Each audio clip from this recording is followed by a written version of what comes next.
नवरात्र हो गए, रामनवमी भी संपन्न हो गई। रमजान शांत प्रिय ढंग से चल रहे हैं। पूरे सूबे में न तनाव, न हिंसा, न आगजनी, न पथराव।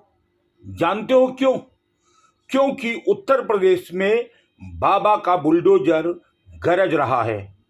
क्या है उत्तर प्रदेश के मिजाज? जानिए हमारे डेस्क एडिटर अमित शर्मा की एक विशेष रिपोर्ट। श्री रामचरितमानस में गोस्वामी तुलसीदास ने स्पष्ट शब्दों में लिखा है, बिनहि न मानत जड़ध जल, गए 3 दिन बीत, बोले राम सकोप तब, भयबीन होए न पीत। कश्मीर में पत्थरबाजी, अगजनी, हिंसा की घटनाएं आम बात थीं। कारण साफ था, नपुंसक और स्वार्थी सरकारें वोट और तुष्टीकरण के चलते आतंकवादियों के सामने आत्मसमर्पण कर चुकी थीं। आतंकवादियों और अलगाववादी नेताओं को दामाद की तरह पूजा कर प्रधानमंत्री कार्यालय में स्वागत किया जा रहा था। परंतु सरकार बदली तो सब कुछ बदल गया। आतंकवाद के पोषक नेताओं पर हंटर चला तो पत्थरबाजों की हेकड़ी निकालकर रख दी गई और आज कश्मीर की तस्वीर आपके सामने है। यही हाल उत्तर प्रदेश का है। माफियावाद के चंगुल में फंसे उत्तर प्रदेश में जंगल राज था। सरकारी जमीनों पर कब्जे, कुआं, तालाब, गोचर भूमि, शमशान, कब्रिस्तान और वक्फ की संपत्तियों पर जबरन कब्जे हो गए थे। अपराधी माफिया थानों में फैसले करते थे। लाचार बेबस पुलिस चाहकर भी कुछ नहीं कर पा रही थी। छुट भैया नेता भी दादा बन गए थे।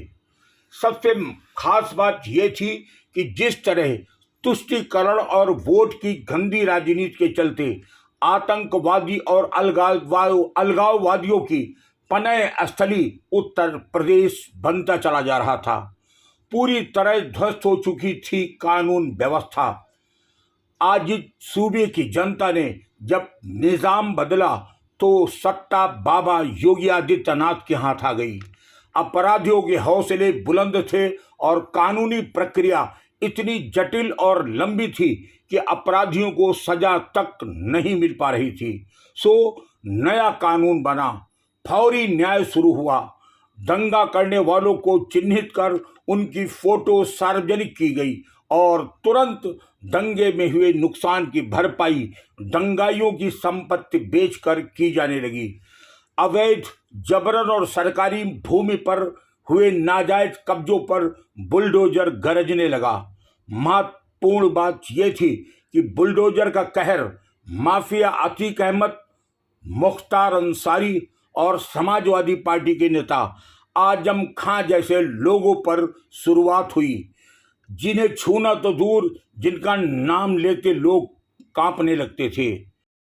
सन 2017 की सरकार में बुलडोजर का ही कमाल था कि आतंक की तहरीर लिखने वाले लोग भीलों में चले गए।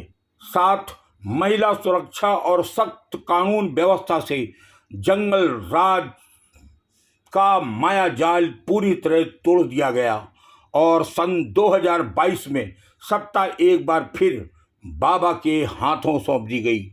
बाबा का बुलडोजर सत्ता संभालते ही कहर बरपाने लगा। चुन चुनकर वो जमीनें खाली कराई जाने लगी जिन पर सत्ता और बंदूक के दम पर कब्जा कर लिया गया था। उत्तर प्रदेश में एक पत्थर फेंकने व एक घर, मकान या वाहन में आग लगाने वाले दंगाइयों को ऐसी त्वरित सजा दी जा रही है कि जिससे उनकी 7 पुश्तें पत्थर फेंकने की कल्पना नहीं कर सकती हैं। वे नेता तो बिलों में घुस गए हैं जिनकी दुकानें इसी गंदी सियासत से चल रही थी, परंतु वो मात्र बिलबिला ही सकते हैं क्योंकि यूपी में बाबा है। कुल मिलाकर उत्तर प्रदेश में पूरी तरह अमन चैन है। विकास की गाड़ी दौड़ रही है। अपराधी माफिया जेल में हैं। दंगाई बिलों में घुस चुके हैं। कानून व्यवस्था चुस्त और दुरुस्त है। फिर वही बात, तुलसीदास ने कहा था, बिनहि न मानत जड़ जल, गए 3 दिन बीत, बोले राम सकोप तब, भय बिन होए न प्रीत। आज याता है और आज फिर याद आता है, बचपन में माँ कहती थी, चुपचाप घर में बैठ जाओ, नहीं तो बाबा आ जाएगा। और वास्तव में बाबा आए ना आए, बाबा का बुलडोजर जरूर आ जाएगा। डेस्क रिपोर्टर अमित शर्मा की रिपोर्ट, पी सनातन न्यूज। यदि यह कार्यक्रम आपको अच्छा लगा है तो इसे लाइक कर शेयर जरूर करें।